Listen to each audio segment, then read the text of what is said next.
Hello dear students, previously we have discussed an important concept on statistical quality control, and its important application is the control charts, and control charts is said to be an important statistical device for the inspection and the quality control purpose. So let us discuss in detail what is a control chart. So control chart is nothing but an important or statistical device used for the study and the control of the repetitive processes, and it is developed by WSC Watt, and it is based upon the fact that variability does exist in all the repetitive processes. That means in every process we are able to see in the nature there are variation, because variation is the law of nature, because two exactly similar things are very difficult to obtain practically. If at all we come across two exactly similar thing, then it must be only by chance. So this fact holds good for the production processes as well, because the production processes is good enough to produce all the items or products exactly alike or similar. But most of the industrial and administrative situations in a production process make the product different because of the combination of the man, material, and machines. Because three factors are involved in any production process, main components are three M's: man, material, and machine. So there can be error present in any of these components, because these are very practical. Okay, so each of these elements or combination of these elements have some natural variability in the process, and this causes the variation in a process, and for which variation exists in the production process as well. And this variation are represented in collected information, and these collected information are depicted in the form of control charts. So a control chart is nothing but a graphical representation of the collected information from all these processes, and these processes are the result of the variation in the process, and control charts are used to determine whether a process can meet the desired specification or not. So the variation which happens, these are two types: variation due to chance cause and variation due to assignable cause. The variation due to chance cause are very random in nature and independent to each other. These are difficult to detect and eliminate also, because these are very natural to a manufacturing process and are beyond human control. For example, variation of the temperature, pressure, humidity of the environment in which the production process is going on. So we have no control on that. Whatever the atmospheric humidity is there, atmospheric temperature is there, the environment pressure is there, so we cannot control them. Okay, so these are very random and independent to each other. Similarly, the variation due to assignable cause. So these are not random. Assignable cause means these are not random and specific. It has specific reason that why it has some variation. Okay, so these are not random and possesses in greater magnitude as compared to chance cause, and it is easy to detect and eliminate them. And causes are because of the defective raw material, improper machine setup, own equipments, on-skill and fatigue workers in a manufacturing process. So if the raw materials become defective and the machine setup is improper, there is no skill of the workers, so it can happen that there will be some variation in the products and error in the products. So these are the assignable causes. So let us see the types of control charts basing on this. So type of control chart is basically two types: control charts for variables and control charts for attributes. So as you are able to see, this is the control chart for variables, and this is two types: X bar chart. This is two types: X bar chart, and this is X bar chart, and this is R chart. Okay, so X bar chart, this one is X bar chart, and this is R chart. And control chart for attributes as 4 types. So before going to the detailed analysis about this chart, so let us know what is control chart for variables mean.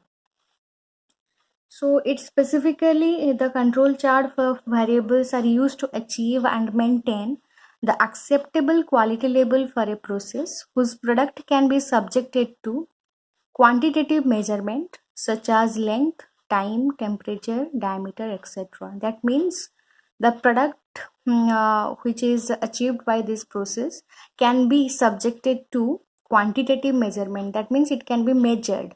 It gives a measurable quantity like length of a component, time, temperature, diameter, etc. But control chart for variables, for attributes, these are the attributes. Second type, control chart for attributes, it is of 4 types, and these are used to achieve and maintain an acceptable quality level for a process whose product cannot be subjected to quantitative measurement. Okay, so it cannot be subjected to quantitative measurement. That means it cannot be measured directly, but can be classified as good or bad, defective or non-defective. If defective, percentage of defective, acceptable or non-acceptable, etc.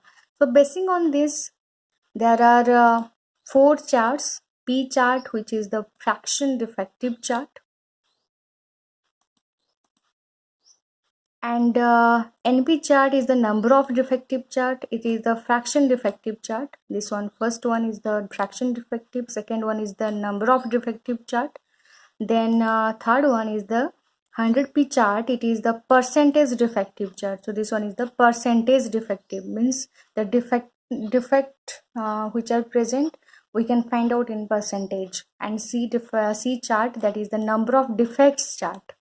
So different names are different because it gives us different values, so its names are also different. So you can find out the percentage, fraction defective, number of defects from this control chart for the variable. So this is we will discuss later.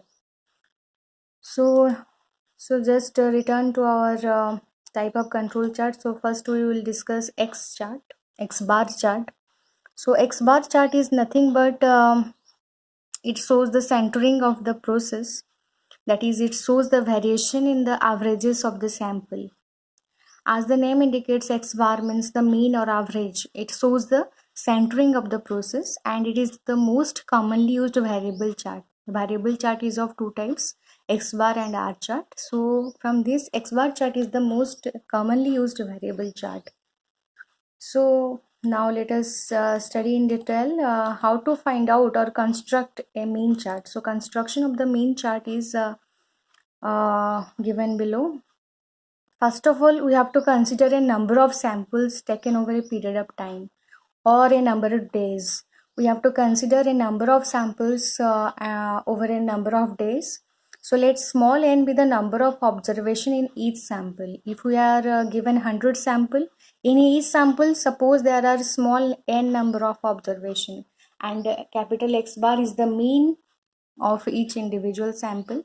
And if there are 1, 2, 3 up to capital N number of samples, total number of samples, then the total mean is calculated by the following. So as you are able to see,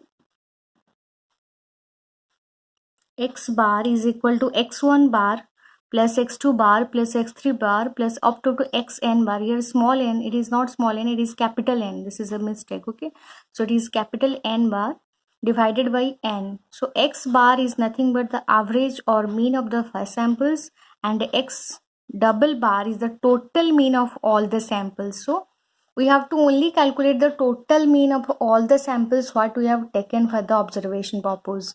So X double bar is nothing but X1 bar. As we have find out X1 bar, that is one sample, the mean of all the observation of one sample, then mean of all the observation of the second sample is X2 bar. Similarly, we have finding out Xn bar, is capital N. So Xn bar, Similarly, after finding out all the means, we have to calculate the average of that. That is, x double bar is equal to x1 bar plus x2 bar plus x3 bar up to xn bar. Okay, so like this, we are going to find out these values. So control limits in this process is nothing but x has control limit of x bar chart or mean chart is x double bar. Upper control limit is x double bar plus a2 into r bar. Lower control limit is x double bar minus a2 into r bar, where a2 is a constant and r bar value is to be find out from the r chart.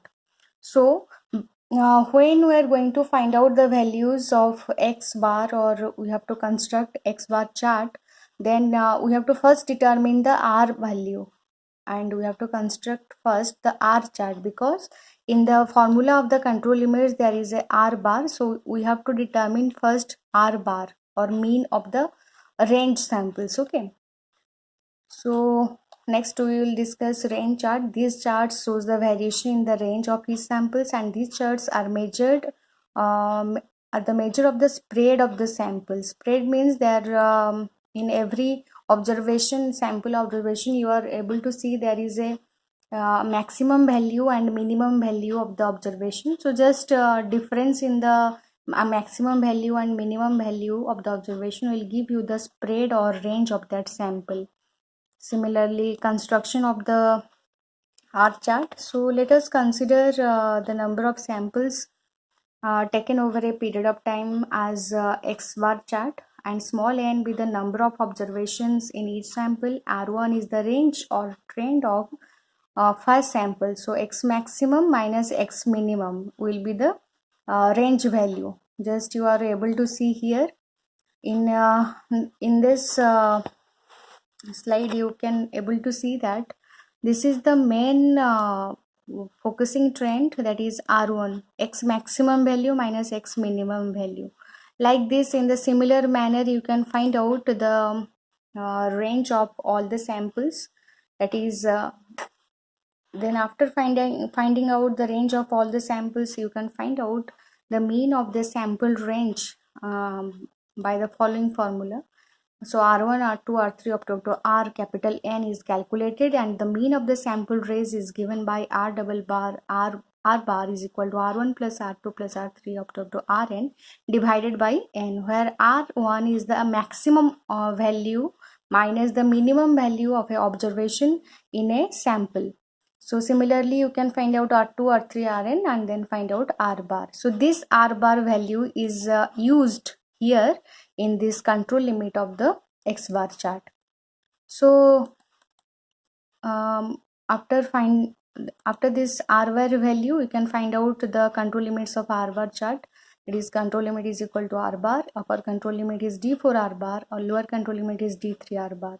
So values of D4 and D3 can be found out from the following table by determining the subgroup size and the sample size which is to be taken. So this is an example of a value A2, D3, D4 which we have used on the normal distribution curve basing on the subgroup size, that is 2, 3, 4, 5, 6 as follows. So this is all about the description of the X bar and R bar chart. In the next video we are going to study how to construct this X bar and R chart from a single example. So thank you.